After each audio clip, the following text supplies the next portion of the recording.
Buenos días a todos, buenos días profesores, alumnos del doble grado de Además Derecho, exalumnos míos, ¿no? A los que quiero muchísimo y me encanta verlos otra vez aquí, a los de grado, a los alumnos también del máster de la abogacía, a los alumnos del programa de doctorado en Seguridad Humana y Derecho Global, que también son unos incansables de nuestras jornadas, conferencias, seminarios, y hoy no podía ser menos, así como representantes de otras universidades extranjeras, como por ejemplo la decana de la Facultad de Derecho de la Universidad de Tbilisi, Tamar Zalantia, a quien agradecemos que haya venido a este acto, acompañada también de la directora de la Agencia de Protección de Datos, Lela Hanashvili, también profesora visitante de esta universidad. Gracias. Otras universidades como el profesor Garibaldi, Daniel Garibaldi, que también nos acompaña hoy aquí, que ayer vino, ¿no? Intentó ajustar este viaje para estar con nosotros esta mañana. Bien, hoy para clausurar las actividades de la cátedra Manuel Ballbé, de Seguridad Humana, Securitas, y de las diferentes asignaturas que lideramos nuestra unidad, pues tenemos el honor de tener a un antiguo alumno del programa de doctorado, el doctor Santiago Martínez Garrido, y le agradecemos que haya aceptado nuestra invitación a formar a esta mesa de clausura de curso. Es decir, que nuestro ponente cuenta con un extraordinario currículum, imposible de resumir aquí sin dejarse algún mérito relevante, pero diremos alguno de ellos. Es abogado del Estado en excedencia, fue director del gabinete del Ministerio de Justicia y actualmente es secretario general de Iberdrola y secretario tanto de su Consejo de Administración como de la Comisión Ejecutiva Delegada. Todo ello no es poco, pero es que hoy lo cierto es que no está aquí en representación de esta gran empresa, de una de las empresas más importantes del IBEX 35, sino en calidad simplemente de investigador, de experto en tecnología sostenible y de miembro de la Cátedra por Derecho Propio, ya que fue uno de los últimos discípulos de nuestro maestro Manuel Ballbé. Santiago Martínez es uno de los mayores expertos en soft law, como decía, y medio ambiente, y una de las personas más influyentes en España en política energética sostenible. Y ello no solo por el cargo que ocupa, sino también por una marca personal que le imprime todo su labor. Transmite confianza, seguridad, rigor, sobriedad y profundos conocimientos, pero sobre todo le caracteriza su generosidad. En este momento se traduce en regalarnos de su apretada agenda una mañana que dedicará a enriquecernos a través de la difusión de su saber.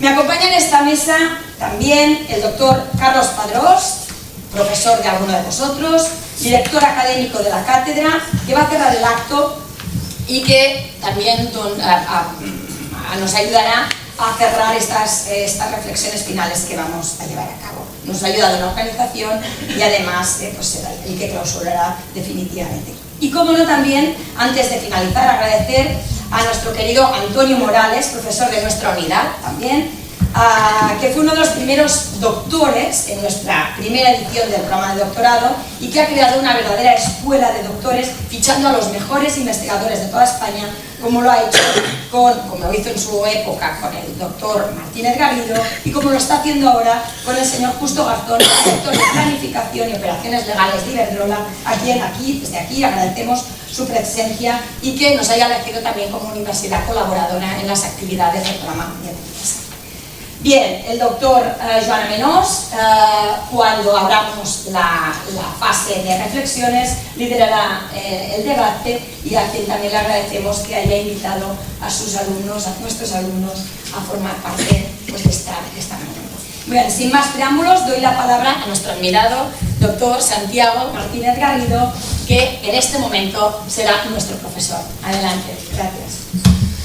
Muchas gracias, Rosé. Yo les recomiendo que a la doctora Rosé le hagan caso en todo, salvo en la presentación que ha hecho de mí. Ni soy el mayor experto, ni les he regalado mi tiempo, ni nada de eso. Yo les agradezco, al contrario, para mí un honor poder estar esta mañana aquí en la Universidad Autónoma. Y es un honor en un doble sentido. En primer lugar, por volver a Barcelona, que para mí siempre es un honor. Yo empecé mi carrera profesional hace 25 años aquí, precisamente en Barcelona, y tengo un recuerdo magnífico y me encanta volver a Barcelona. Y especialmente por volver a la Universidad Autónoma a participar como doctor. Hace 3 años casi que presenté mi tesis, como ha dicho la doctora Rosé, fue la última que dirigió el profesor Valvé, el añorado profesor Valvé, de que tanto aprendía, que tanto debo. Yo me siento especialmente orgulloso de ser doctor en Derecho y de ser doctor por aquí, por la Universidad Autónoma, y fue con el apoyo y complicidad de la profesora Rosé, del profesor Padrós, y también con el impulso del doctor Morales, que permanentemente estuvo insistiendo para que continuara y terminara la tesis.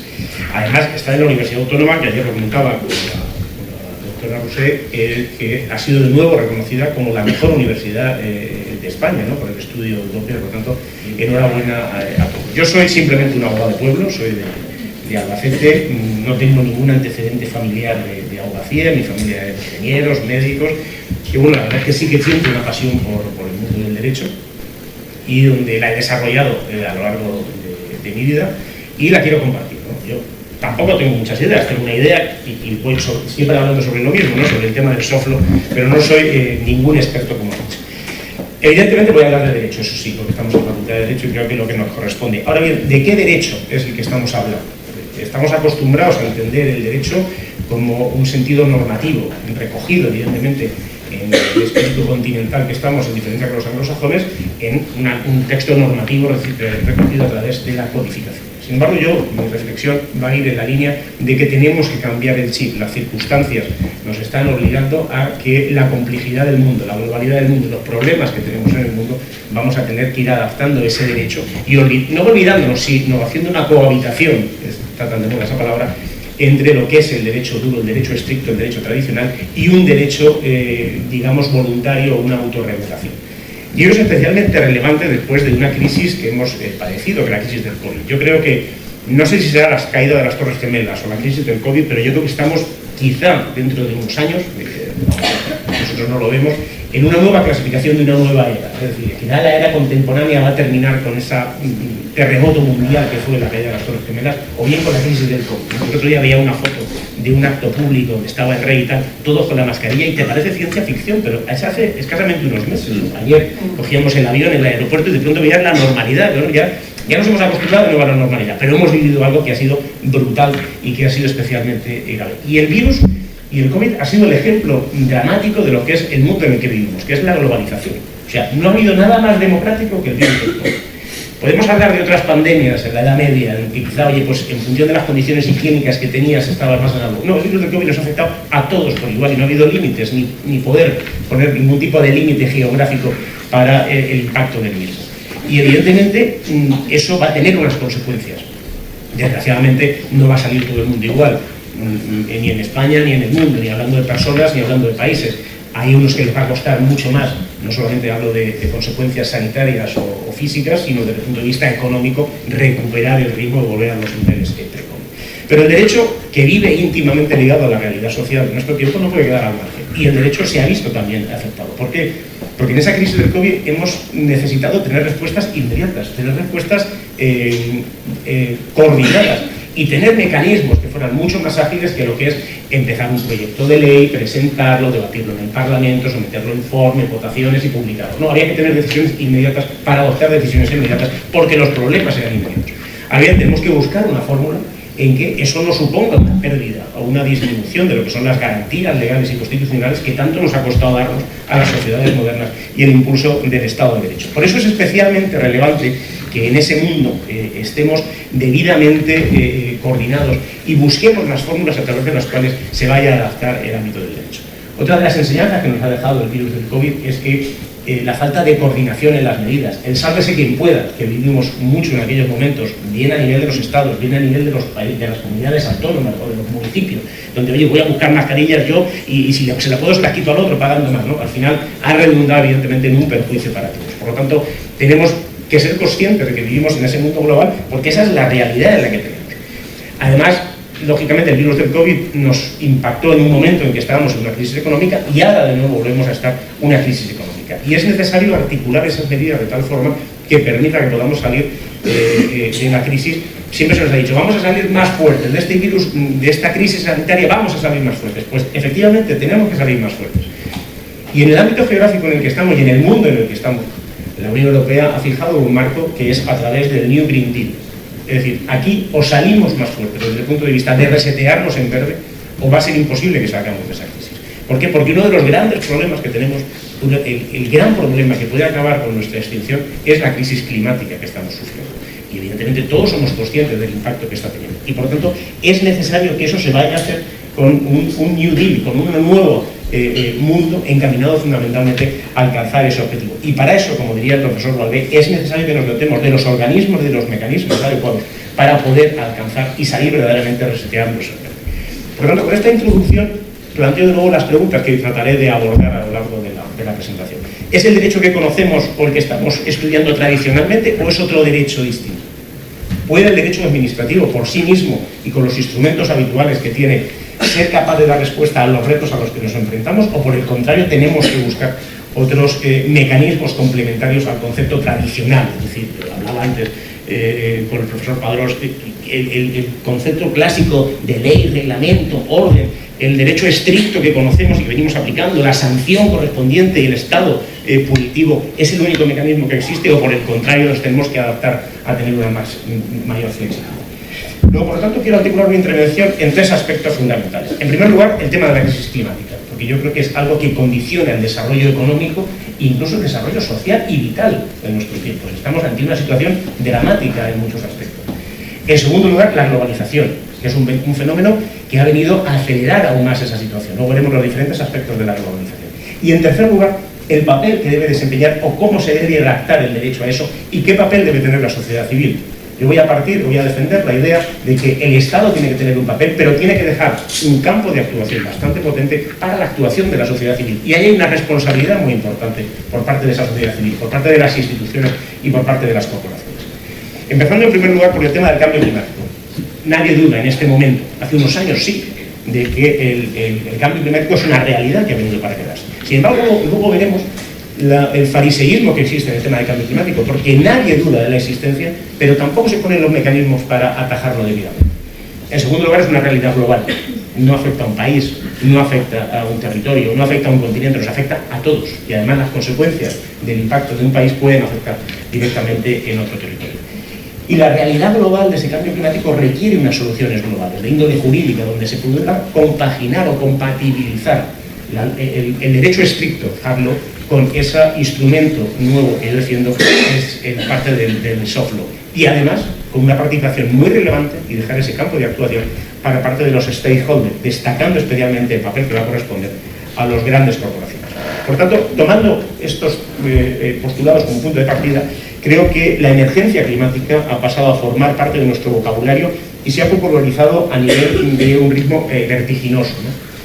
El diccionario de Oxford, en el año 2019, eligió la palabra emergencia climática como la palabra del año, evidentemente, y la definió como una situación en la que se requieren medidas urgentes para reducir o detener el cambio climático y evitar el daño ambiental potencialmente irreversible resultante de este proceso. Desgraciadamente, 4 años después, estamos en una situación quizá aún peor. El mundo vive desde 2015 los años más cálidos desde su registro. La temperatura media de la Tierra, publicaba el otro día, en el año 2022 se situó 1,15 grados por encima de lo que era la época preindustrialización. Además, desde el 2015, como digo, se cuentan los 8 años más cálidos desde que conocemos el registro. Aquí, en Cataluña, han tenido problemas de suministro de agua en primavera, lo cual parece inaudito. Si tenemos problemas en primavera, ¿qué no vamos a tener, evidentemente, cuando llegue el verano?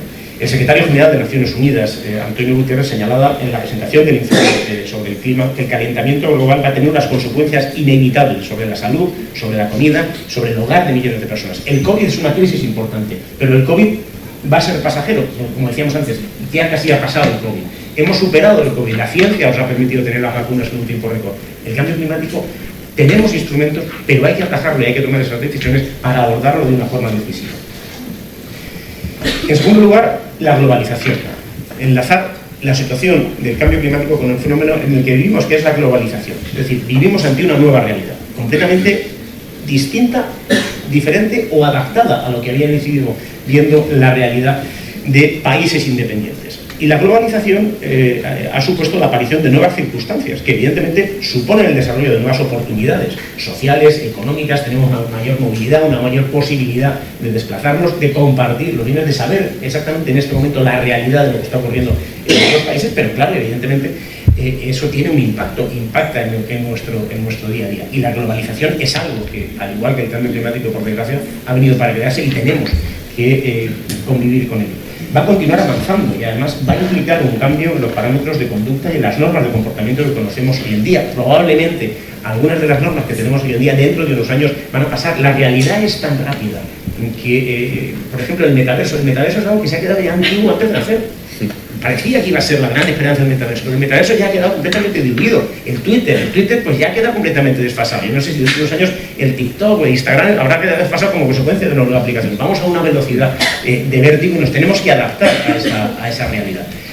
Decía el profesor Esteve Pardo que estamos en una nueva dimensión entre Estado y sociedad, y no darse cuenta de ello puede provocar quedarse repentinamente al margen de un proceso natural y continuado. Estamos ante una nueva dimensión como consecuencia de la globalización que tenemos. Yo no digo que la globalización es algo nuevo. Yo creo que siempre ha habido globalización. Es decir, cuando los romanos empezaron a aparecer por estos territorios, como por el norte de África, era una globalización. Cuando se produce la conquista de América es una nueva globalización. Lo que pasa es que va adaptado a un elemento muy determinante, que es el estado técnico. Nosotros estamos viviendo una época en la que evidentemente la técnica ha ido avanzando a un nivel vertiginoso. Lo que para nosotros, para mí, era una cosa de ciencia ficción, el tema de poder tener un aparatito de estos, pues hoy en día es una cosa en la que no podemos concebir la vida. Si estás en un momento sin tu móvil, te pones nervioso, tienes incluso una dependencia del móvil. Quizá dentro de unos años va a ser un elemento diferente y el móvil nos va a parecer ya un anticuario, una antigüedad. Hay museos donde ya se exponen los móviles antiguos. Los de ya se ponen, efectivamente se ponen. Decía el profesor Lucas Gana que no existe una globalización única, sino que existen múltiples globalizaciones que avanzan a unas velocidades muy diferentes. Así la clave, como digo, lo que está afectando a la globalización es la tecnología existente y que se caracteriza por una gran velocidad y también por una cultura de la inmediatez. Estamos en la idea de que lo queremos todo y lo queremos todo inmediato. Es decir, yo quiero entrar en mi móvil en este momento y quiero comprar un libro, quiero comprar un producto que está en China y quiero que me llegue cuanto antes. Y quiero que los mecanismos estén previstos para que me llegue cuanto antes y que lo pueda devolver si no me gusta inmediatamente. Esa cultura de la inmediatez, esa cultura de la rapidez, tiene unas consecuencias que tenemos que también que evaluar y que ser conscientes. Y en muchas ocasiones no somos conscientes de cuál va a ser la dimensión. Cuando las empresas de telefonía empezaron a lanzar el negocio, ellos mismos pensaban que el negocio de los móviles no iba a ser para todo el mundo y que el teléfono fijo no iba a desaparecer. Hoy en día nadie tiene teléfono fijo en casa y si suena no lo coges porque seguro que es hacerte una campaña publicitaria y solo suele sonar a la hora de la siesta o los fines de semana, pero normalmente no lo coges. Pero además se está produciendo otro fenómeno que va, no sé si unido, paralelo o conjuntamente con la globalización y que considero que es bastante peligroso, que es una grave desconexión entre lo que es la sociedad con la clase política. Y eso se está poniendo de manifiesto en todos los países y en todas las ideologías. No estoy hablando de ninguna ideología, estoy hablando de tanto en el ámbito de la derecha como en el ámbito de la izquierda. En una sociedad tan puritana como la americana, ¿quién podía pensar que un candidato a presidente de los Estados Unidos iba a salir reforzado precisamente por una condena por una violencia sexual? Y ha salido reforzado. Y es el candidato que tiene más posibilidades de ser presidente de los Estados Unidos. Y eso está ocurriendo en Estados Unidos, está ocurriendo en Europa y está ocurriendo en América Latina. ¿Por qué se está apoderando el populismo? Porque los políticos han dejado un margen por parte de los populismos. ¿Por qué? Porque ha habido una desconexión brutal entre la clase política. Lo que nos ha costado en España alcanzar una democracia plena, una democracia equiparable a las democracias europeas, y hoy en día yo digo a mis hijos que votan por primera vez y no tienen ningún interés en votar. Hay que incentivarles para que vayan a votar a la participación democrática.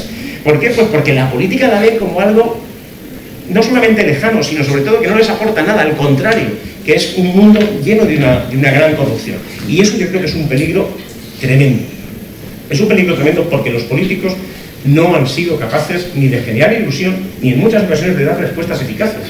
Y lo estamos viendo día a día. En el ámbito de la crisis sanitaria hemos tenido grandes fracasos en el ámbito de la gestión de la crisis. Hemos conseguido salir de ella, pero hemos tenido grandes fracasos.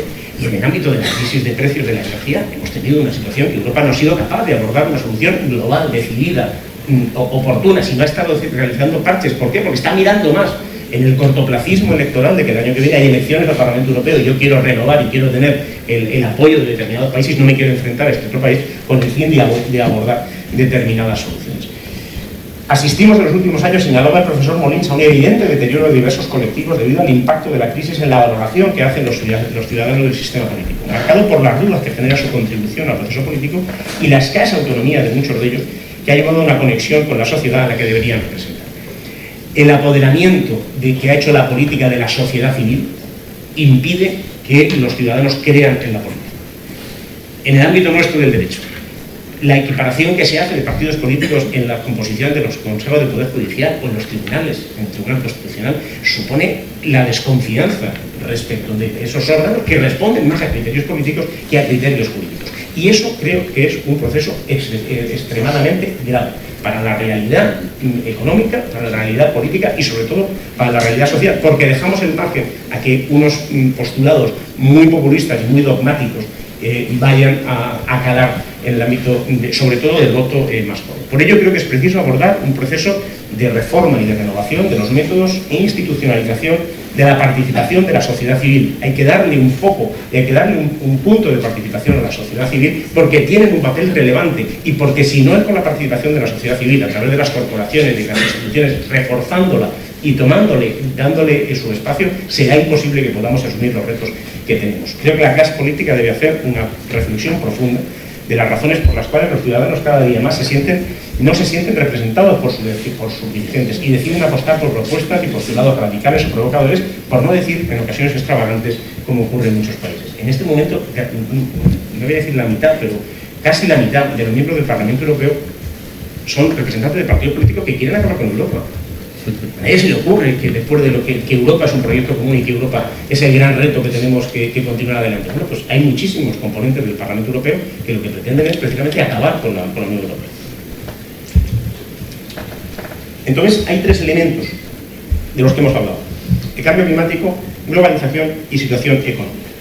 La crisis económica, evidentemente, es un catalizador de toda esta realidad, porque tenemos que compaginarla con el fin de permitir un desarrollo sostenible, porque al final lo que tenemos que tener es una sociedad empleada y una sociedad en crecimiento económico. La historia nos ha demostrado que la economía de mercado es la que permite el desarrollo de los pueblos, pero tenemos que buscar un modelo de economía de mercado que se adapte a esa realidad social y que ha evolucionado completamente. Es decir, el clásico concepto de rentabilidad económica cortoplacista por parte de las empresas hoy está completamente superado, en el sentido de que no debes empezar un proyecto empresarial encaminado única y exclusivamente a la búsqueda de una rentabilidad económica. Tienes que tener en cuenta la rentabilidad, no solo evidentemente para los accionistas. Una empresa es una entidad, es una organización de personas y cosas para tener una rentabilidad económica, evidentemente. Pero tienes que atender también a la sociedad donde desarrollas tu actividad y a los trabajadores con los que estás desarrollando esa actividad. Por ello se habla en la ley de sociedad de capital, ya no se habla de interés social, se habla de interés empresarial, porque el proyecto empresarial es un proyecto más a largo plazo.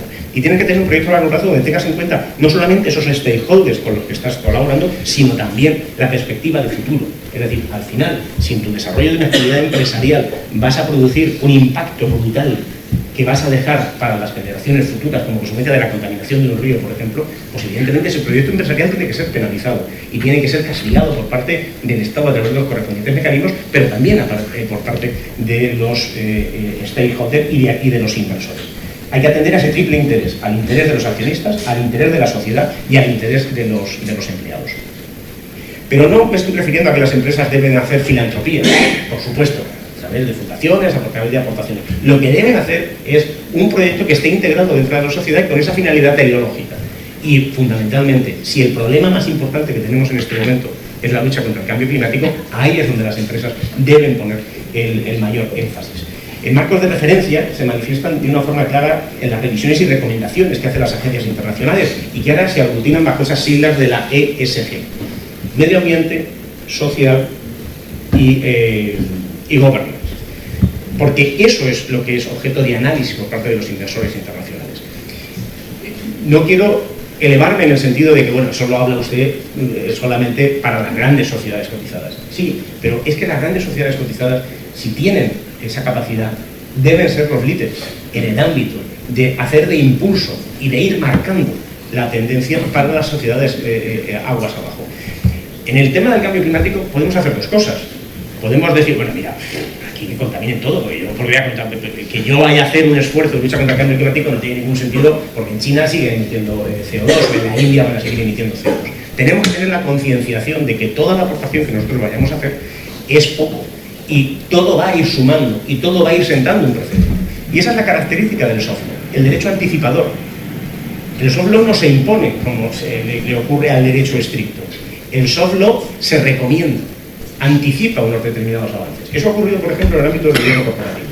Hoy, gran parte de las recomendaciones del gobierno corporativo están plasmadas en la ley de sociedades de capital. Pero hace 20 años comenzaron con recomendaciones, con códigos de gobernanza corporativa. En España el Código Lidencia, donde tenías que hacer esas recomendaciones. Y en ese mundo global, esas recomendaciones no son a nivel de Estado, porque las empresas lo que tienen que seguir son los estándares internacionales. Si yo me aplico única y exclusivamente los estándares de mi país, pues cumpliré con la ley de mi país, pero no voy a estar al tanto de lo que son los estándares internacionales. Esta actuación implica que la empresa tenga una visión global de esa finalidad teleológica y no desarrolle solamente un dividendo económico, sino que se hable ya de lo que es el dividendo social. Tener un dividendo social en el sentido que el desarrollo de mi actividad, yo no reporto solamente un dividendo a los accionistas a través de dinero, reporto un dividendo social que se plasma en cuánto empleo, en cuánto pago de impuestos, en qué actividad estoy desarrollando, si es acorde o no con el medio ambiente, etc. Y el problema son que en un mundo globalizado hay que tener en cuenta cuál es el coste de las externalidades que tienen los productos en determinados ocasiones. Porque claro, voy a poner un ejemplo y no tengo nada contra los productores de piña de Brasil, país al que estoy muy unido porque viajo con mucha frecuencia. Pero claro, nos hemos acostumbrado a tener en la frutería piña todo el año. Y está muy bien, porque permite que se produzca en Brasil y se venga aquí. Pero claro, el coste que supone traer una piña de Brasil a España, le hemos incluido lo que es la huella de carbono que supone trasladarla hasta aquí. Porque esa huella de carbono nos va a quedar para todos como una carga de futuro.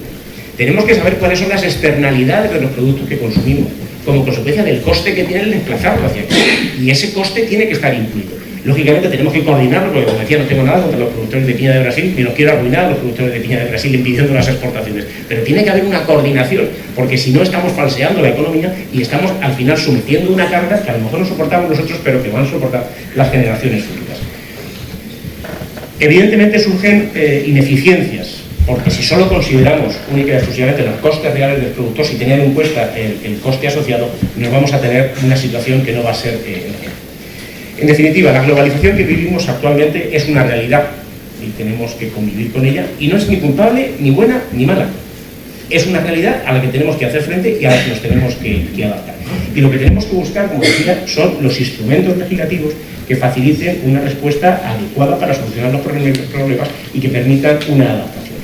Y ahí es donde creo que efectivamente aparece un nuevo concepto, que es el derecho global, que es más avanzado de lo que tradicionalmente se había venido considerando. Y ahí es donde creo que en ese derecho global, diferente de lo que les decía del clásico concepto del derecho normativo, es donde está el soft law, donde yo modestamente hice la tesis doctoral.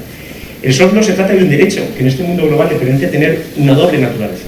Por una forma, la inmediatez y agilidad en la hora de adoptar las soluciones. Yo no tengo que esperar a que se produzca la aprobación por un complejo procedimiento normativo, y por otro lado por la posibilidad de producir los efectos deseados de una forma inmediata y además pautar las conductas de cara al futuro. Por eso considero que el soft law es una pieza fundamental en el ámbito del derecho global medioambiental, dado esa configuración bifronte, con normas, con consecuencias jurídicas, pero de naturaleza no vinculante.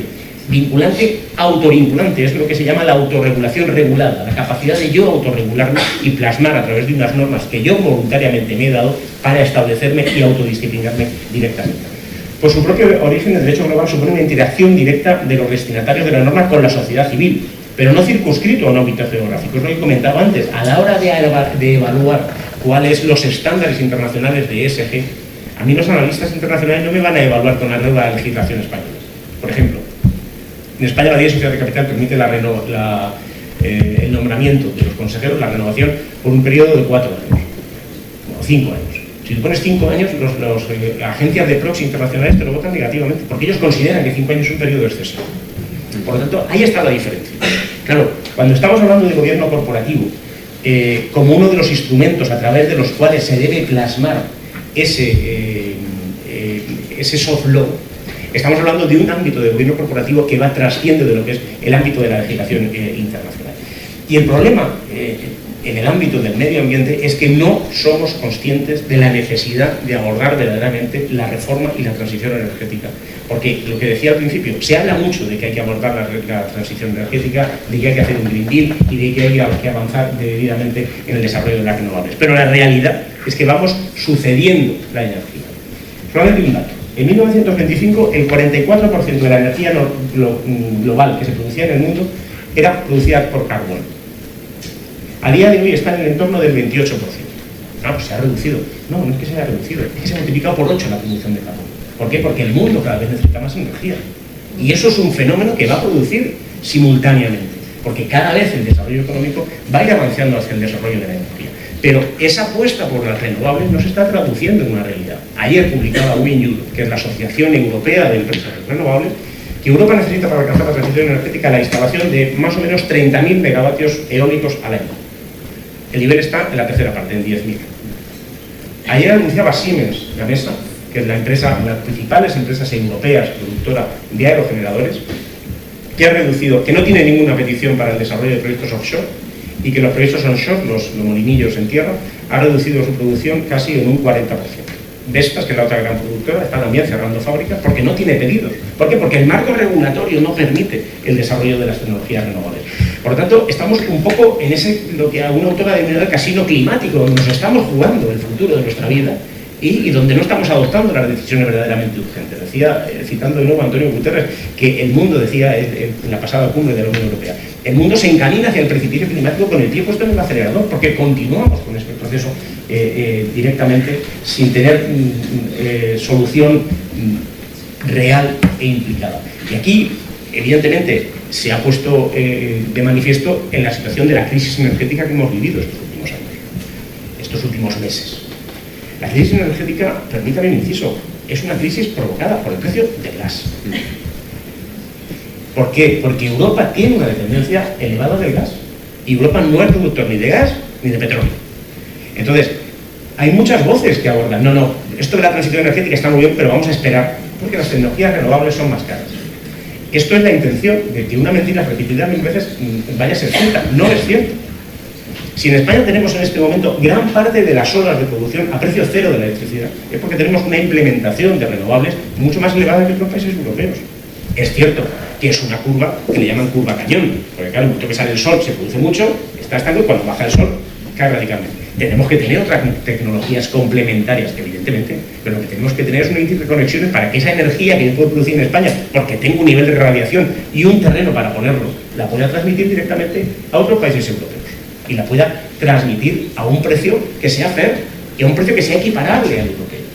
¿Por qué decía antes que las medidas de intervención de la Unión Europea no han sido adecuadas como consecuencia de dejar a cada Estado que haga lo que quisiera? Que es la descoordinación que se produjo en el mundo del COVID. ¿Qué hizo Europa ante la crisis de precios? Bueno, pues poco más o menos que cada Estado haga lo que quiera. Y España decidió establecer un cap.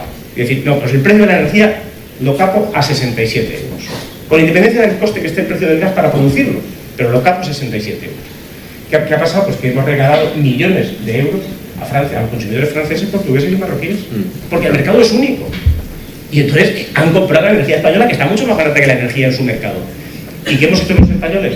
Pues hemos pagado el gas, el sobrecoste del gas, se lo hemos pagado a ellos, porque ellos solamente han comprado la energía, pero ellos no están sujetos a la normativa española y por lo tanto no han tenido que pagar ese sobrecoste de gas. Por eso es necesario que exista una implementación de medidas decididas por parte de la Unión Europea y que le dé a las empresas un marco estable que vaya encaminado a la consecución de unos objetivos climáticos que sean reales y efectivos. Y ahí es donde creo que el ámbito del soft law tiene especial relevancia y a través de la figura del gobierno corporativo. El tercero de los aspectos que mencionaba al principio de mi intervención es el papel que deben desempeñar las grandes corporaciones en la consecución de este objetivo a través de las normas de la autorregulación. El gobierno corporativo es una especie de soft law, ¿no? Y una de las grandes aspiraciones que hemos tenido ha sido el Estado de Derecho, siempre. Y el concepto tradicional, que vuelvo al principio de mi intervención, de lo que nosotros hemos entendido siempre por lo que es el derecho, ¿no? Que es norma aprobada por el Parlamento, los representantes de los ciudadanos, con los mecanismos a través de los cuales se vaya a implementar. Si nosotros tuviéramos que acudir a ese mecanismo para la lucha contra el cambio climático, hubiera sido imposible adoptar un convenio internacional. Porque no podemos exigir el mismo nivel de compromiso climático a países como India y a países europeos.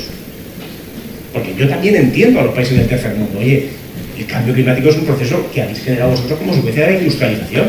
Ahora que vosotros estáis industrializando, vais a obligar a mí a que tenga que hacer un esfuerzo por la transición energética. Oye, evidentemente, los países más desarrollados tenemos que buscar una fórmula de ayuda para que esos países puedan desarrollarse en una forma lo más conciliable posible. Pero nosotros tenemos que hacer el esfuerzo, porque estamos en disposición de hacer el esfuerzo. Y especialmente aquellas empresas o aquellas tecnológicas que pueden realizar ese esfuerzo. Y en el ámbito del sector eléctrico existe la posibilidad de transformar la generación eléctrica sin emisiones. Yo les hablo, y no voy a hablar más no quiero contarles mi libro, pero Iberdrola efectivamente es la primera empresa europea eléctrica, es la segunda empresa del mundo, tiene un 90 y tantos % de su producción de generación de electricidad libre de emisiones, tiene un nivel de emisiones que es la cuarta parte de lo que tiene el siguiente competidor europeo o el siguiente competidor americano.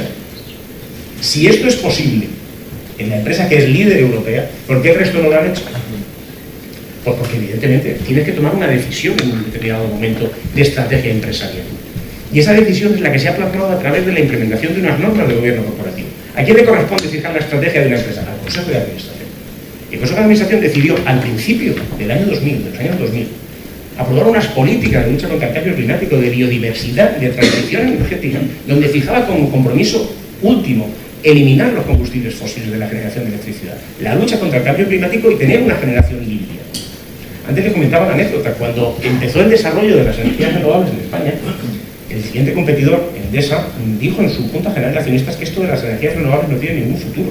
Porque todo el mundo sabe que cuando hace frío no sopla el viento y cuando hace mucho calor en verano tampoco sopla el viento, por lo tanto esto va a ser imposible. No, en el ámbito energético, la realidad nos pone de manifiesto que es posible realizar y tener una tecnología que sea compatible con la vida y con la eliminación de los gases de efecto invernadero. ¿Por qué no lo han hecho otros? Pues porque han preferido tener una rentabilidad económica más inmediata y no cambiar esa estrategia. Y ello ha sido posible a través de esos sistemas de gobierno corporativo. Yo siempre digo que el gobierno corporativo no es cumplir la ley. O sea, cumplir lo que la ley prescribe o no hacer lo que la ley prohíbe es ser un buen ciudadano, porque si no tienes la penalización. El gobierno corporativo tiene que ser un plus, tiene que ser un algo más, tiene que ser un valor añadido que tú aportas a la sociedad y un compromiso. Ahora bien, lo tienes que hacer de una forma que sea creíble.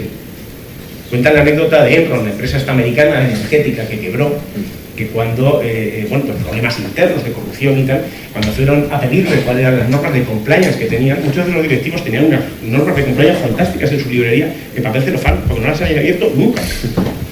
Ahí se habla mucho del cumplimiento, del cumplimiento. Yo tengo una imagen para el exterior, pero tengo otra cosa distinta en lo que implemento. Tienes que tener un sistema que sea creíble, que sea auditable, que sea comprobable, respecto de terceros, que te puedan efectivamente comprobar y analizar que eso que tú estás diciendo se contrasta con la realidad. Yo puedo decir que soy superverde, no puedo decir que voy a tener un compromiso de eliminación de los gases de efecto invernadero en el 2050, que es cuando ha fijado la Unión Europea. Oye, para el 2050 es lo que nos ha dicho la Unión Europea. Lo importante es que lo vayas a tener en el 2030. 20 años antes vamos a tener net cero, producción cero de CO2 en la generación de electricidad. 20 años antes de lo que está exigiendo la Unión Europea. Y eso es a través de un compromiso, de un autocompromiso que tú te impones. Lógicamente, hablábamos antes, desde el punto de vista de la cotización bursátil, tú te debes a los mercados, lógicamente, porque al final estas inversiones las tienes que hacer en función de del dinero que te dan los inversores. Y tienes que generar esa credibilidad respecto de los inversores. Y tienes que atraer el dinero para hacer esa inversión. Pero esa credibilidad se basa fundamentalmente en que lo que dices, lo haces. Si tú ya dices que quieres ser verde, pero sigues produciendo con carbón, pues evidentemente esa credibilidad la has perdido. Pero para hacer esas inversiones lo que necesitas es un marco estable. Ahí sí que necesitas una combinación del derecho duro. Ahí sí que necesitas que la legislación y que el Estado o que la Unión Europea establezca unos principios que permitan el desarrollo de esas tecnologías. Y la Unión Europea necesita, como decía antes, necesitamos 30.000 megavatios eólicos al año. Para eso es necesario, ahora está analizando en Bruselas el cambio del mercado energético. Si yo cambio el mercado energético en la propuesta que se quiere, que es que cada Estado pueda tener una mayor capacidad de decisión, es el final del mercado único. No voy a hacer las inversiones en renovables, eso es lo que están diciendo los operadores de renovables del mundo. Yo por eso digo que cumplir la ley no es tener un buen gobierno corporativo. en el ámbito de las sociedades cotizadas, que es el que conozco mejor, es especialmente relevante la credibilidad de los inversores. Y les puedo asegurar que te miran de arriba a abajo. El fondo noruego o los fondos americanos analizan y van al detalle de cómo están verdaderamente realizando sus inversiones y penalizan las inversiones si no estás cumpliendo debidamente con el fondo SG. Por decir toda la verdad, también es cierto que existe en este momento un movimiento en los Estados Unidos donde gran parte de los estados, principalmente republicanos, están penalizando a las empresas que desarrollan o que tienen un mayor compromiso con el ESG. Es una situación un poco, por decir kafkiana, pero dramática, pero es como consecuencia de esa intervención de los populismos que se está produciendo en el ámbito de la política.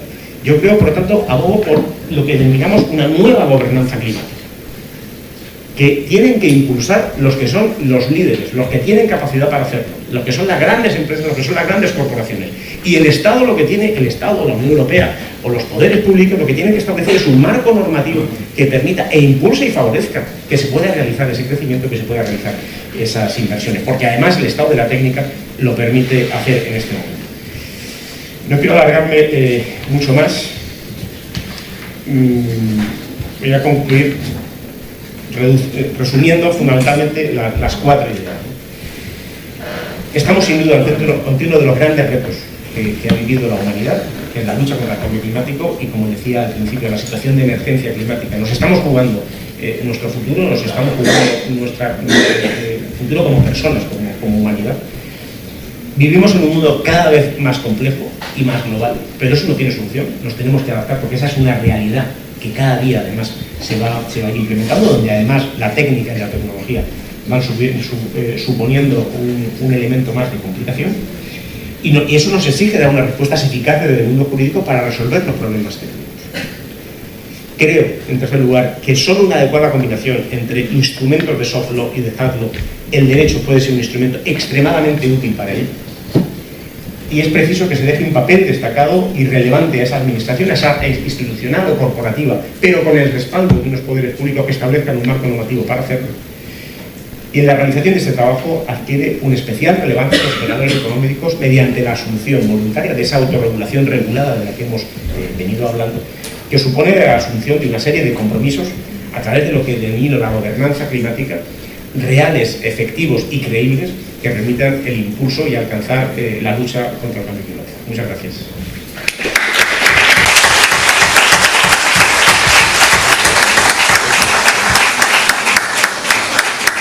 Muchas gracias, doctor Santiago Márquez Garrido. Es una maravilla oír a personas como tú tan entendidos y sobre todo, bueno, yo solo veía las caras de nuestros alumnos, ¿no? Como no han parado de escucharte, y seguramente que dirán, ¿por qué no lo tenemos, ¿no?, en la plantilla de profesores y que sustituya a alguno de los de administrativo, que a lo mejor no somos tan comunicativos? Bien, le doy la palabra a Joana Menós, a la doctora Menós, también miembro de nuestra área de Derecho Administrativo. Hay otros profesores aquí que, como Juan Emilio Nieto, que también acaban de venir, o Joao Raimunde. Gracias por estar con nosotros. Luego os daremos la palabra. Pues adelante, bueno, si quieres liderar el debate. Nada, pues muchas gracias. Bueno, yo esto de decirle a un profesor que modere una mesa redonda es como decirle a un pirómano que se fume un cigarrillo en el bosque, ¿no? O sea que las posibilidades de que yo me ponga a hablar son elevadas, pero voy a contenerme, porque lo importante es que hablen ustedes, los alumnos. Veo aquí alumnos de varios cursos. Me hace mucha ilusión ver a Áurea, que me ayudó a iniciar el curso anterior, con una colaboración voluntaria, y a los demás también que estáis por aquí. Y nada, os doy la palabra. No sé, además este grupo había trabajado cuestiones de energía ya el año pasado, o sea que ya tiene experiencia, y en este caso, pues también, como decía el doctor Vallvé, hay que explotar al ponente. Tenéis una posibilidad de media hora de explotación del doctor Martínez Garrido y tenéis que aprovecharlo. Yo, si no hay preguntas, ya os haré alguna, pero seguro que vosotros tenéis reflexiones críticas, sois el futuro, os vais a encontrar ya con el problema. Nosotros, més o menys, ya fem viu, pero vosotros os va a estallar en la cara, Los proyectos de futuro de Iberdrola de ahora van a tener a vosotros como consumidores, Pues adelante, no sé si alguien se anima a alguna cuestión. Muy bien, fantástico. Te doy el micro porque si no, no se graba. Bueno, mi nombre es Paula Narváez y bueno, mi pregunta va un poco dirigida al doctor Martínez Garrido, en especial. Bueno, hay varias cosas que me gustaría preguntar, pero algo que lleva unos meses rondándome la cabeza y que creo que usted puede ser la persona que me pueda dar un poco más de claridad sobre este tema es, en concreto, usted ha hablado sobre Estados Unidos y cómo la política de este país primermundista juega un poco en nuestra contra, ¿no? No sé si usted conoce el proyecto Willow, en el que básicamente, para quien no lo conozca, durante los próximos 10 años se explotarán diferentes pozos de petróleo en el Ártico, lo cual pues se calcula que puede tener un impacto irreversible en... Uy, madre mía. En el cambio climático, ¿no? Como estábamos comentando. Entonces mi pregunta es, ¿cómo las empresas como Iberdrola, es que si no, creo que no me oís, pero bueno, las empresas como... Está bien, no te preocupes. Las empresas más grandes, porque efectivamente las más pequeñas quizás no tenemos tanto poder de actuación, ¿cómo pretende un privado contrarrestar toda esta permisividad, todo este, por así decirlo, menosprecio hacia este cambio que nos va a afectar a nosotros, las generaciones futuras? Es decir, por mucho que nosotros, España o los países europeos, consigamos reducir nuestras emisiones notablemente, si una potencia como China o Estados Unidos sigue llevando a cabo estos proyectos, realmente, ¿qué queda esperar de nosotros? ¿Cuál es nuestro poder de actuación en esta guerra, por así decirlo?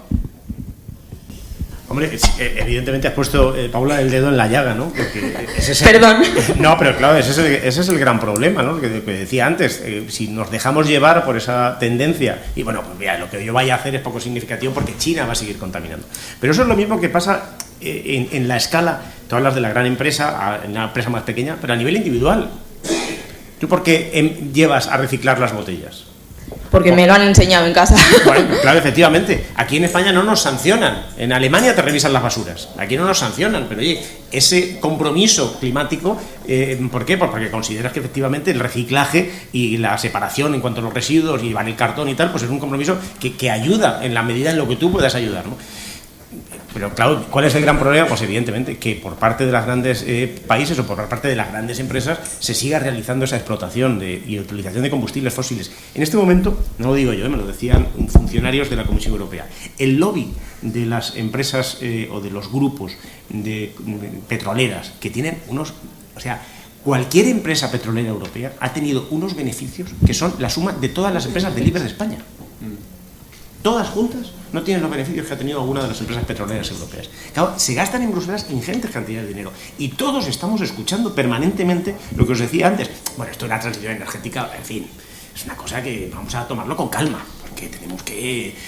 es muy caro y esto es una situación de crisis y efectivamente, ¿por qué? Porque vieron un riesgo evidente al proceso que impulsó la Unión Europea, y oye, tenemos que decirlo, con un comisario español, con Miguel Arias Cañete, de lucha contra el cambio climático y de objetivos súper ambiciosos en el ámbito de la lucha contra el cambio climático.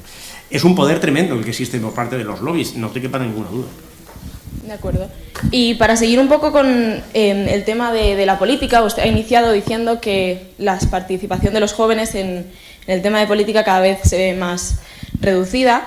¿No cree que puede ser por el hecho de que se implementan políticas para fomentar así la energía verde, por así decirlo? O incluso tengo algunos compañeros que sí que son sancionados si no reciclan correctamente. Me parece que en Barberá mismo, en algunos barrios, son sancionados si no reciclan correctamente.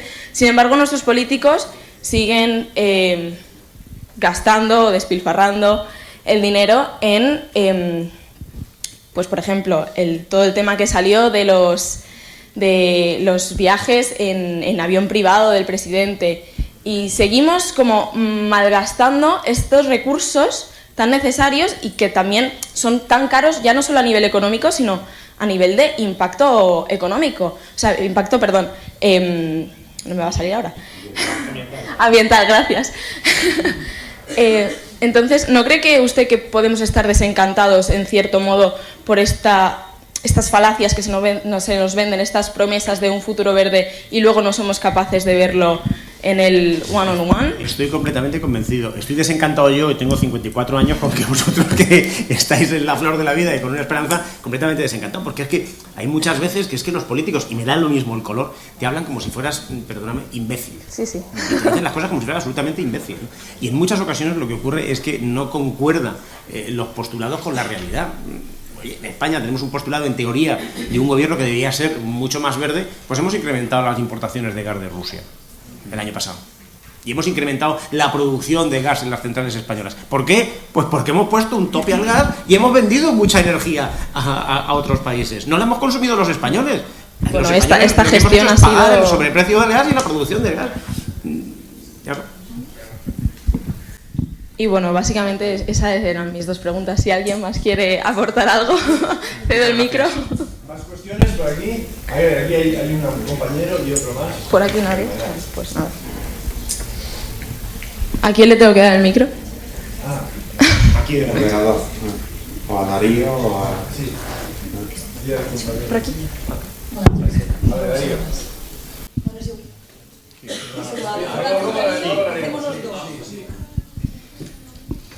Bueno, muy buenos días a todas y a todos, al ponente. Es muy interesante cuando estos temas de sostenibilidad se abordan sobre todo desde el área de las empresas, ¿no? Porque viéndolo desde ese enfoque de responsabilidades, sobre todo a nivel corporativo.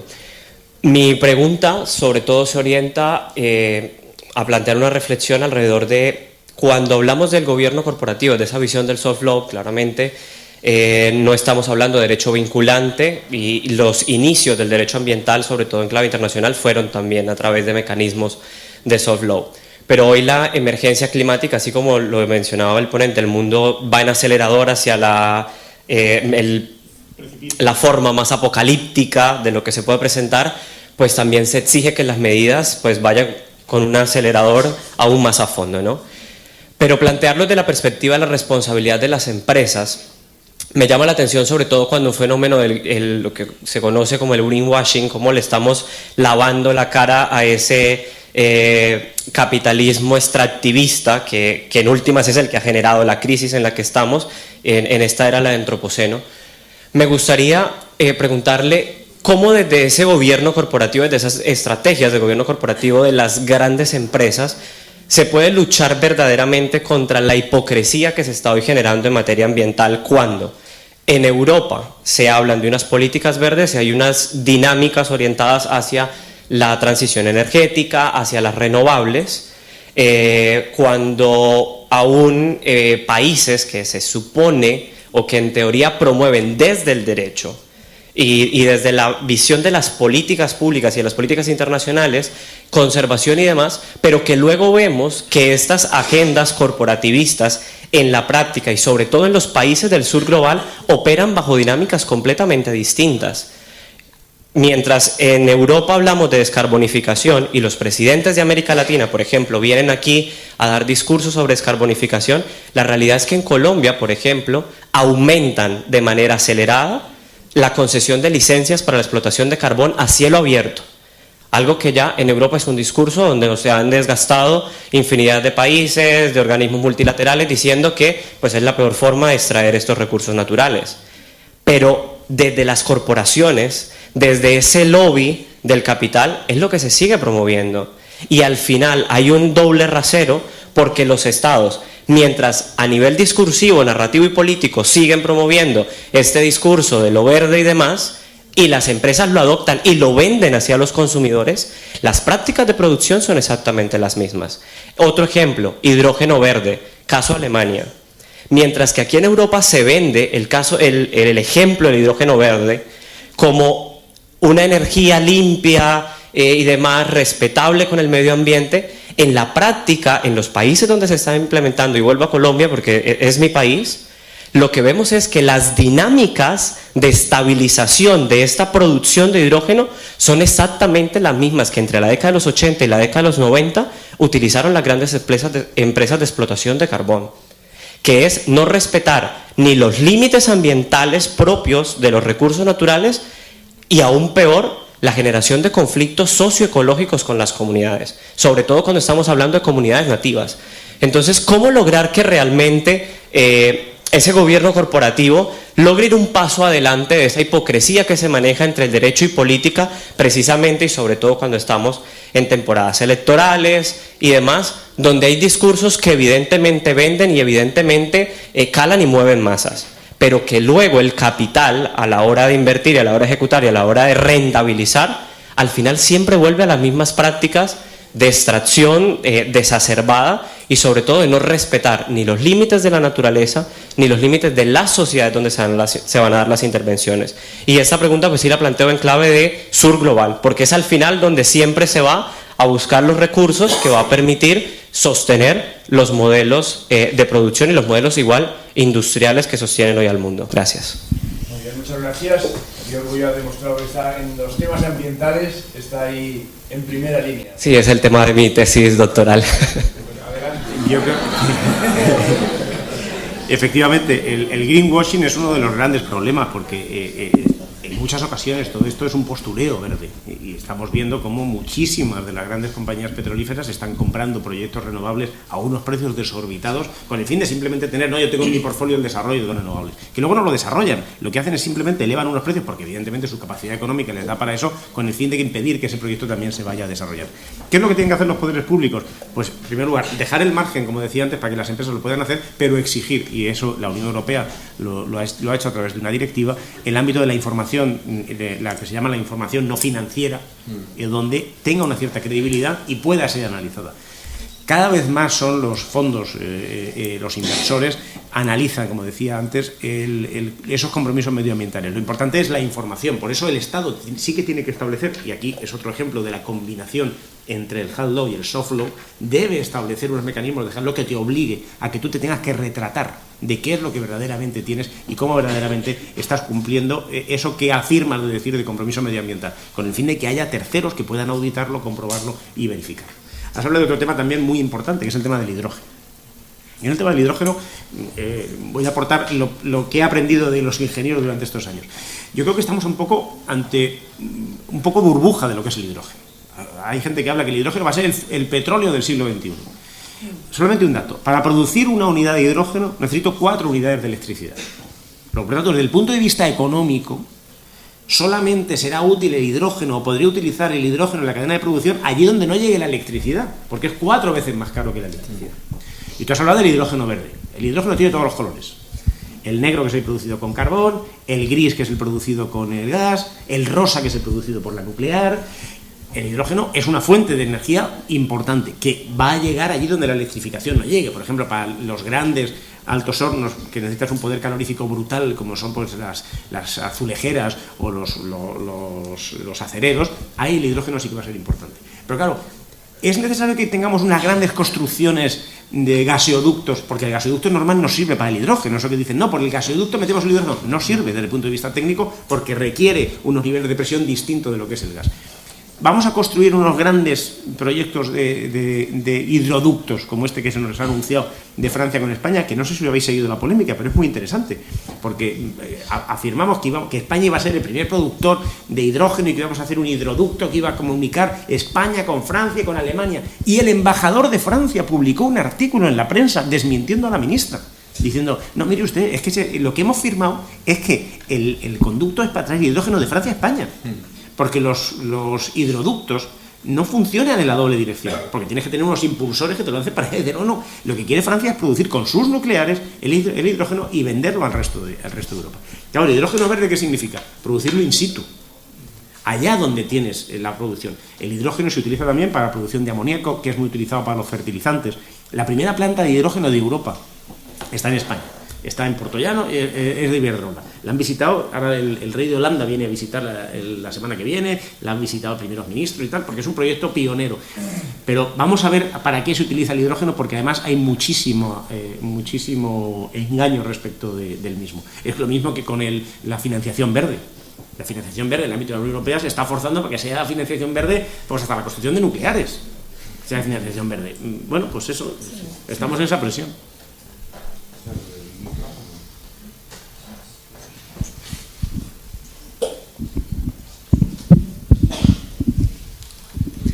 Buenos días. Jordi. Soy estudiante de abogacía, pero también estudiante del máster de Derecho Ambiental de la Universitat Rovira i Virgili y estoy dando de energía y derecho ahora mismo y es muy interesante. El primero que me gustaría referir es al Tratado de la Carta de Energía, famoso, que España ahora lo ha salido. Sí, bueno, ha anunciado que va a salir. ¿Y hasta qué punto podemos llevar a cabo las políticas energéticas renovables y verdes si tenemos la cláusula de los 20 años famosos de que una inversión está asegurada por el Estado 20 años? Claro, cuando salga España a lo mejor es el 2025, pero hasta el 2045 cualquier petrolera tendrá garantía de sus inversiones. Esa es la primera pregunta. Y la segunda sobre el mercado de carbono, los CCS famosos. ¿Y cree usted que de verdad funcionan los derechos de carbono y el comercio entre ellos en relación al mercado? ¿Cree que el mercado va a ser capaz de luchar contra la contaminación cuando, como ha dicho muy bien el compañero, al final la primera causa del cambio climático no son las personas, sino es el sistema económico que tenemos? Y referente también al crecimiento, pero hasta qué punto, si al final hemos llegado al punto que estamos por crecer sin parar, no deberíamos a lo mejor dar una vuelta y a lo mejor no pensar en el decrecimiento o no criminalizar al decrecimiento como se hace desde distintos puntos de vista, porque al final la Tierra tiene un límite y si seguimos creciendo, al final da igual que producimos una energía verde o negra, al final no habrá para producir. Y para la transición ecológica también los recursos que se extraen del sur global, también me gustaría saber cómo encarar la problemática de los recursos, sobre todo el litio, que es un problema de política y de geopolítica a nivel mundial, sobre todo a Sudamérica. Gracias. Muy bien, gracias, Jordi. Perdona, lo primero era... La cuestión de la Carta de la Energía. Sí, perdona, la Carta de la Energía. Vamos a ver, lo de la Carta de la Energía, España ha anunciado la salida de la Carta de la Energía porque ha perdido los arbitrajes en el ámbito de las renovables. Yo creo que no es que el Estado te garantice las rentabilidades. La Carta de la Energía lo que establece es que existe el compromiso de respetar el marco regulatorio, y eso sí que es importante, porque si no, no habrá inversiones. O sea, el cambio climático lo tienen que hacer, la lucha contra el cambio climático, como he dicho antes, lo tienen que liderar fundamentalmente las empresas en aquellos sectores donde es posible. Hay otros sectores donde es muy complicado, porque la tecnología no ha llegado a ese punto. Claro, lo que tienes que dar, cuando estás hablando de unas inversiones que tienen un periodo de maduración de años y un periodo de recuperación de muchos más años, tienes que dar un marco estable. ¿Qué ocurrió con España? Que cambió de una forma drástica y radical el marco retributivo de las renovables. Y los inversores extranjeros, no los españoles, recurrieron y se han perdido una gran cantidad de arbitrajes y ya están en la ejecución de esos laudos arbitrales.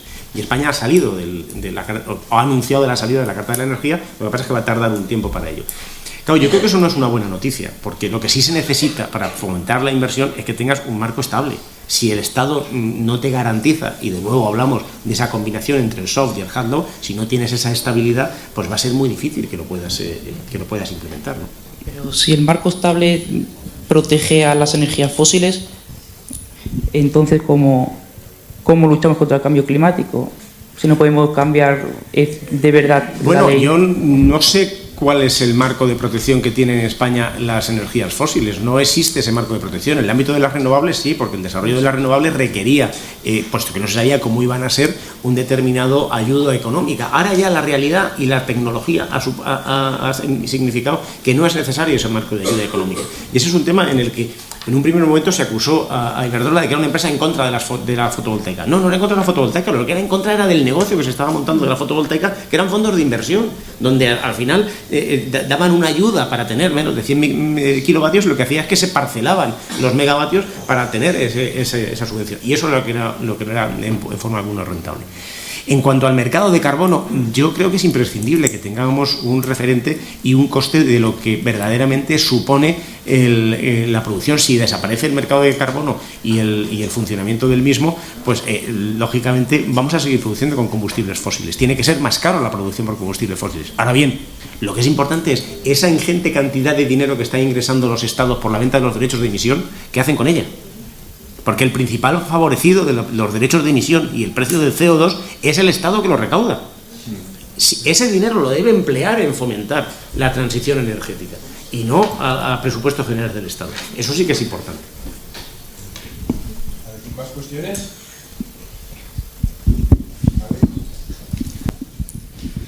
A ver, esto ya va bien, ¿no? Vale, buenos días. Primero me presento, mi nombre es Alex García y me ha sorprendido el dato que usted ha dado en primer lugar, que en 1990 más o menos el 95% de las energías que se producían que tenían un coste energético de CO2 y que actualmente es el 28%, todo y que en valor absoluto este ha crecido. En referente a esto, el año pasado realicé un estudio en el cual... Era del carbón, lo que me refería es que el carbón, la producción energética con carbón era en el 1929, no me acuerdo la cifra exactamente, y a día de hoy es el 28%. Pero sin embargo la producción de carbón se ha incrementado 8 veces. Sí, en valor absoluto es lo que he estado comentando, me he confundido con el nombre, en el carbón, ha crecido en valor absoluto. Y referente, usted también ha comentado el techo que se realizó, la excepción, lo que se ha conocido como excepción ibérica para Portugal y España en referente a los costes del gas, ya que cabe recordar que si no estoy mal entendido, el coste del precio de la energía es el último kilovatio que es vendido en el mercado y no como la media de estos. Y en referencia a esto, España es uno de los mayores productores en energía, pero desde mi punto de vista, por mucho que su empresa sea una de las pioneras en ello, la mayoría de ellas aún falta mucho camino por recorrer. Y en referencia a la venta que se realiza a otros países de esta energía eléctrica, España yo creo que tiene la capacidad de poder realizar toda la energía que se necesite, ya que es uno de los mayores países con capacidad solar, así como de viento, es decir, energía fotovoltaica y eólica, pero también energía hidráulica, ya que estamos rodeados por grandes ríos y grandes mares que permiten una gran generación de energía. Mi pregunta es por qué España, todo y que es una de las pioneras, sigue tan atrasada a nivel, ya no solo Iberdrola, que es una de las empresas pioneras, sino en el resto de las empresas, por qué no terminan de dar ese paso, y bien por qué se vende la energía, y a lo mejor es un poco osado, atendiendo a los lobbies empresariales que hay, ¿por qué en lugar de preguntarnos cómo producir más energía renovable, no nos preguntamos cómo podemos reducir la energía que se consume actualmente para que la energía que se produce actualmente sea renovable, sea la única que necesitemos, en lugar de tirar de otras energías? Muchas gracias. Sin duda, la energía más verde es la que no se consume, efectivamente. Por eso yo creo que lo que tenemos que potenciar es, primero, el autoconsumo, que yo creo que eso está aumentado muchísimo a través de las placas solares y ya todo el mundo en la medida de lo posible. Lo que pasa es que la configuración de las casas en España no es lo mismo que en otros países como el Reino Unido. Claro, en un edificio es más difícil que puedas poner placas, ¿no? Pero sin duda alguna tenemos que fomentar las medidas de ahorro energético. Mucha gente, es que tengo una factura de la luz enorme. Bueno, ¿cuántos halógenos tienes en el salón? 40. ¿Y por qué no los cambias por LED? No, porque es carísimo el cambio. Coño, pues es que tienes que fomentar la búsqueda de tecnologías que sean más económicas. España efectivamente tiene un parque de generación eléctrica que es suficiente para atender la demanda. Tenemos mucha renovable, como tú bien has dicho, tenemos mucho sol, tenemos condiciones climáticas que nos permite, y tenemos espacio, tenemos terreno. Italia, por ejemplo, tiene un problema de espacio porque no tiene espacio para colocar grandes parques fotovoltaicos. Pero por eso lo que es importante es no podemos funcionar como mercados aislados. Hay países que no tienen esa capacidad o no tienen lo que tenemos que hacer es que la energía pueda fluir de un país a otro a través de las correspondientes interconexiones. Pero si lo que hacemos es lo contrario, que es establecer esas limitaciones, es decir, no, yo como soy una isla me voy a regular solamente para mí, pues evidentemente lo que estamos es fomentando que se produzca más con gas para terceros países, lo que tú has dicho. ¿Por qué? Pues porque hemos puesto un precio anormalmente bajo. Si yo le hubiera puesto al gas el precio que verdaderamente necesita como consecuencia de que estoy emitiendo y el precio del gas está más caro, no me lo hubiera comprado a Francia ni hubiera puesto a funcionar las centrales de ciclo combinado que han estado 24 horas durante todo este año pasado.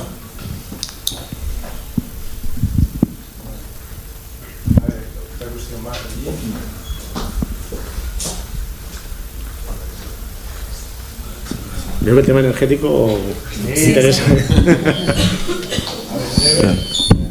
Buenas, me llamo Max, estudiante de Derecho y ADE, y mi pregunta es, cuando hablamos de esta consecución de buscar un mix de energía verde, ¿por qué no se habla de las centrales nucleares, atendiendo que son las que tienen una capacidad productiva más elevada, no emiten CO2, menor potencial de eutroficación, no usan combustibles minerales, como por ejemplo sí que usan el agua, etc.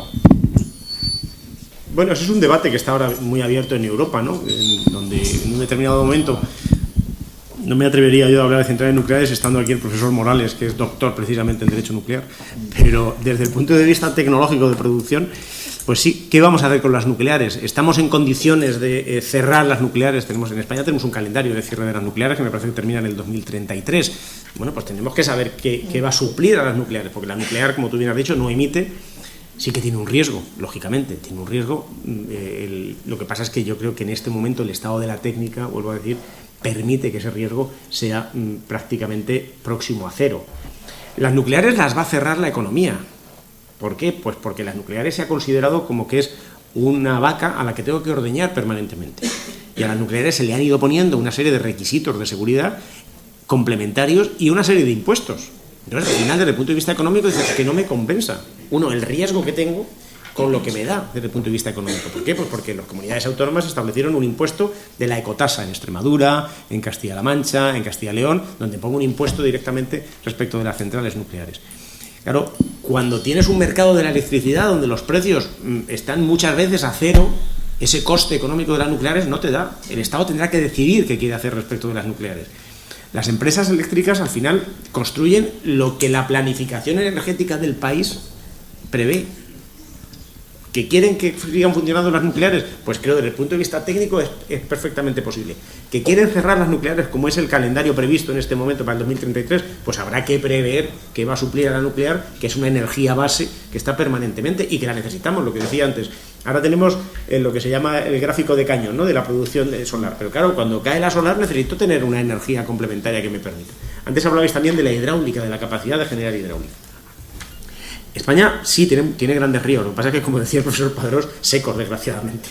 El problema que tenemos es que no podemos producir. Tenemos que invertir en almacenamiento, y la inversión en almacenamiento no es a través de baterías, la inversión en almacenamiento es a través de la hidráulica. Porque tú lo que puedes tener es en dos pantanos un reservatorio arriba y un reservatorio abajo, y lanzas la energía y la vuelves a subir para arriba. Claro, para eso tienes que tener un marco regulatorio que te permita las pocas horas que vas a explotar esa central que económicamente te sea rentable y construir e invertir. ¿Por qué el Estado? Oye, el Estado tiene muchas presas. ¿Por qué el Estado no construye esas centrales de bombeo en las presas que tiene? Pero, según lo que he dicho, entonces no ha sido económicamente, o sea, no ha sido ni el mercado ni la sociedad civil quien ha capado o quien no quiere energía nuclear, sino que ha sido políticamente. Políticamente, sí, claro, sí. Como con los derechos de emisión. Bueno, políticamente, primero porque se ha decidido que nuclear no, y luego económicamente porque desde el punto de vista, hay una central, la central nuclear de Garoña, terminó las centrales las construyen las empresas y tienen una autorización administrativa durante un determinado periodo de tiempo. Pasado ese periodo de tiempo son las empresas las que deciden si piden la prórroga o no piden la prórroga de esa central nuclear. Si económicamente no es rentable la central, es lo que ocurrió con la central de Garoña. Hay que cerrarla porque económicamente no es rentable esta central. Por el punto de vista impositivo de las cargas tributarias que tenía, la hace inviable desde el punto de vista económico. Entonces, pues no solicito la renovación. Es económicamente inviable porque desde la clase política se desincentiva. No, es económicamente inviable porque desde las administraciones públicas se les ponen unos gravámenes económicos que superan mucho lo que es el precio del mercado. Ahora tenemos una época en la que hemos estado hablando mucho del precio del mercado, que está muy alto, porque el precio del gas está muy alto. Pero no hablamos cuando en la época del COVID había semanas enteras con el precio de la electricidad a cero del mercado. También en eso quiero aclarar lo del mercado, porque claro, antes se hablaba que el mercado marginalista de la electricidad. Se dice muchas veces, claro, es que estáis vendiendo carne de cerdo a precio de cobre. No es cierto. El mercado, más del 80% del mercado de la producción de electricidad no se vende en el mercado. Se vende a través de contratos bilaterales entre partes. El mercado es simplemente un elemento de indicación de precio, que debe ser una señal para el inversor de saber por dónde van los precios de la electricidad. Por eso hay dos tipos de tarifa. Tú, cuando vas a contratar la electricidad, puedes tener, hoy me voy a la tarifa regulada, o me voy a una tarifa que pacto libremente con mi comercializador. Es como el tipo de interés en el préstamo hipotecario. Yo pacto o bien un tipo fijo o bien un tipo variable. Voy a un tipo fijo, ¿por qué? Pues porque prefiero evitar las fluctuaciones del mercado. Pues, oye, pues me han hecho esta oferta y voy a esta oferta y compro. O no, pues yo me voy al mercado. España es el único país europeo donde tiene el mercado de la electricidad vinculado al mercado diario. Por eso se producen las fluctuaciones y por eso cada día nos decían, hoy el mercado de la electricidad está a 267. El resto de países europeos tiene una visión más a largo plazo del precio del mercado y por lo tanto no afecta diariamente porque son a 6 meses y por lo tanto esas fluctuaciones diarias del mercado tienen un menor impacto. Pero eso son solamente el 18% de la energía que se consume. El resto está pactado a través de PPAs o de acuerdos bilaterales que entre la empresa y el cliente. Bueno, muy bien. ¿Alguna cuestión más? La nuclear sí que utiliza minerales. Sí, claro. Y el problema son los residuos. ¿Qué haces por eso que la nuclear que tengan en cuenta que sí que se usan minerales escasos y que el problema son los que hacen después por los residuos?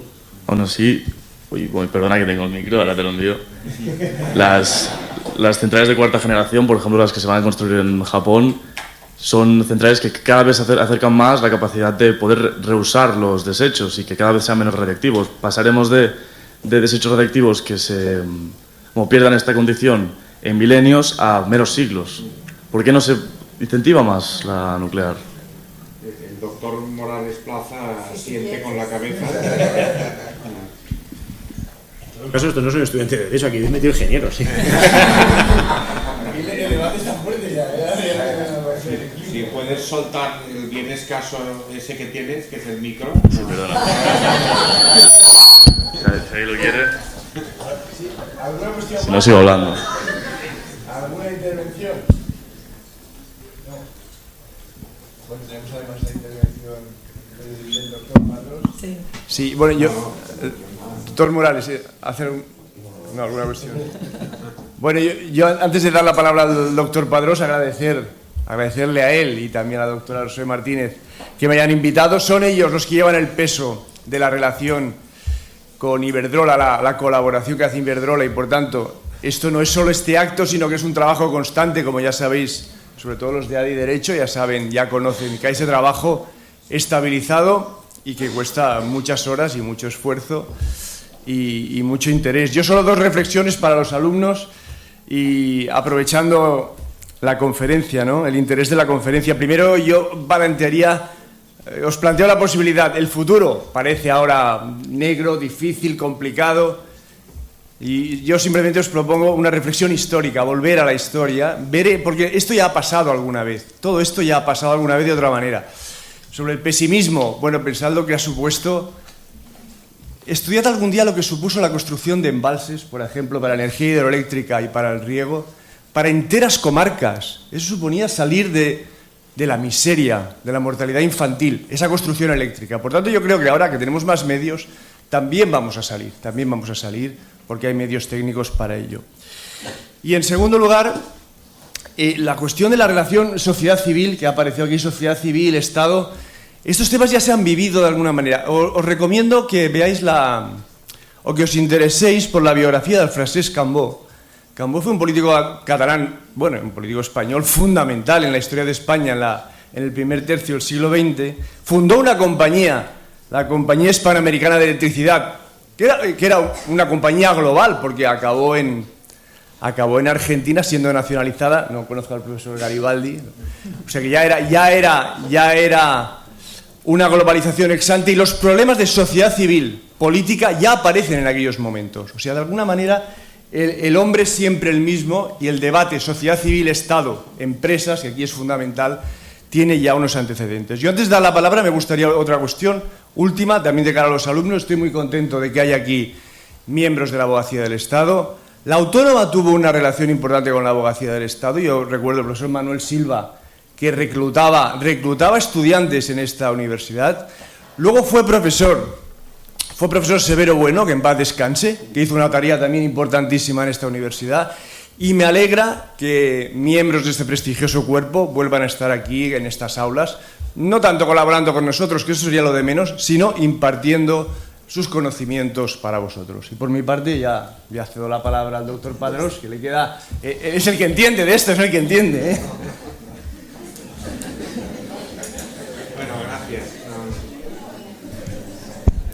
Bien, muchas gracias.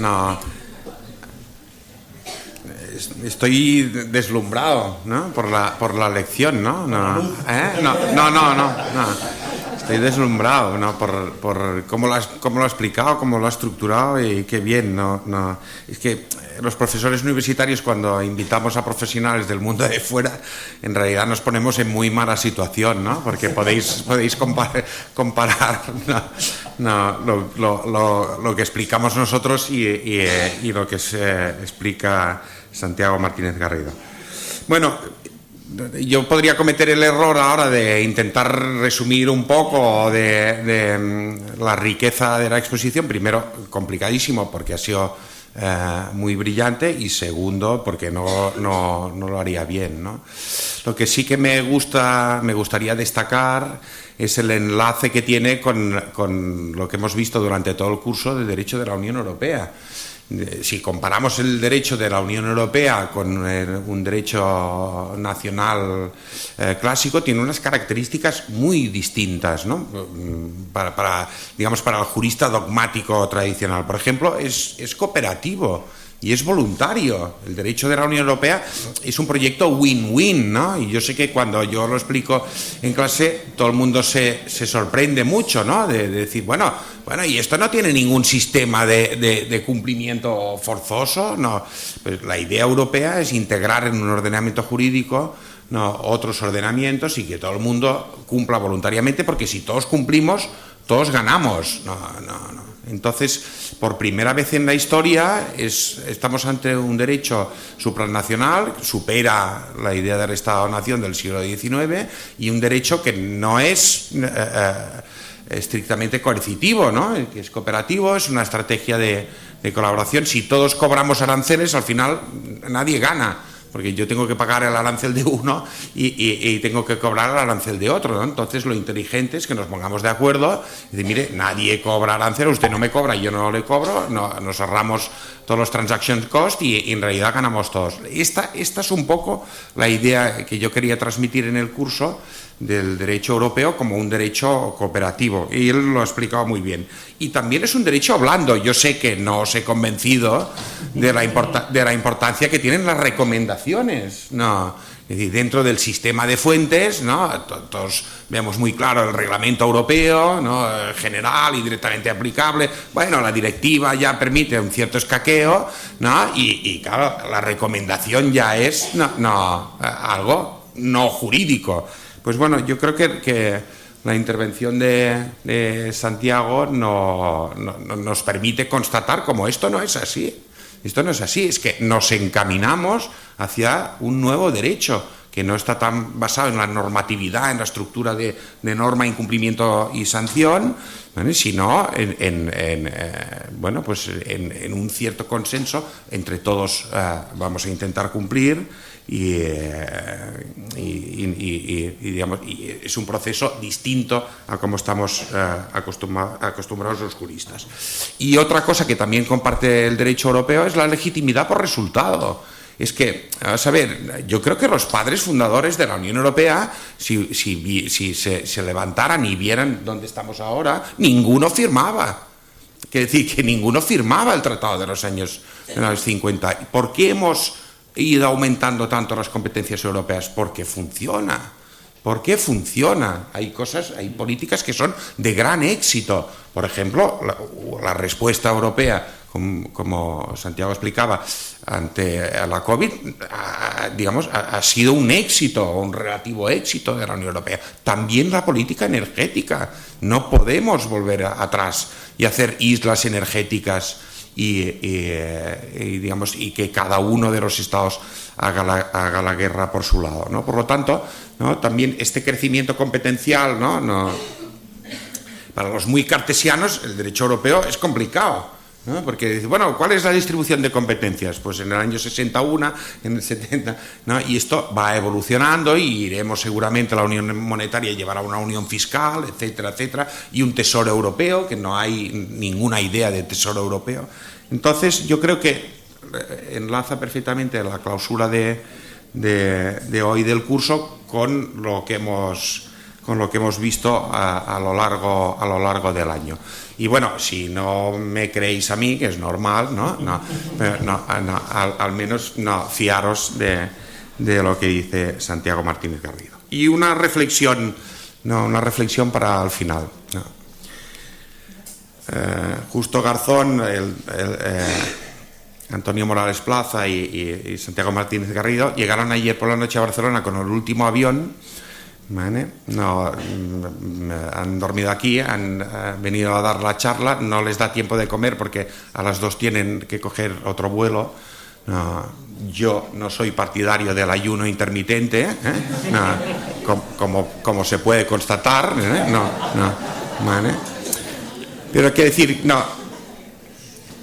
una lección de vida, no tanto de derecho, cualquier cosa que hagáis, lo pequeño y lo grande, alguien como Santiago, que tiene una posición de responsabilidad tan grande en un sitio tan importante, se ha preparado una lección que veo 40 páginas escritas.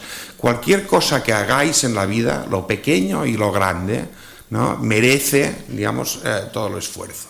Merece todo el esfuerzo. ¿Y cómo se logra poner el esfuerzo? Pues lo mismo, otra lección de vida que él nos ha demostrado. Alguien que ya es un profesional consolidado en el mundo jurídico, que ha pasado una posición durísima, que está en una posición absolutamente singular e importante, se pone a redactar una tesis doctoral, se pone a estudiar. Entonces, no hagamos tanto las cosas por un sentido puramente utilitarista, sino hagamos las cosas por pasión, por placer del conocimiento. Es verdad, ya sé que la dinámica de los estudios universitarios siempre es, yo hago esto porque igual me dan 1,5 puntos de la evaluación, pero realmente la lección de hoy, aparte del fondo que ha sido deslumbrante, también hay otra lección. Lo pequeño y lo grande, todo tratado con amor. Y la única manera de sacar las cosas es con gran pasión por el conocimiento y con gran pasión por lo que se haga. Muchas gracias.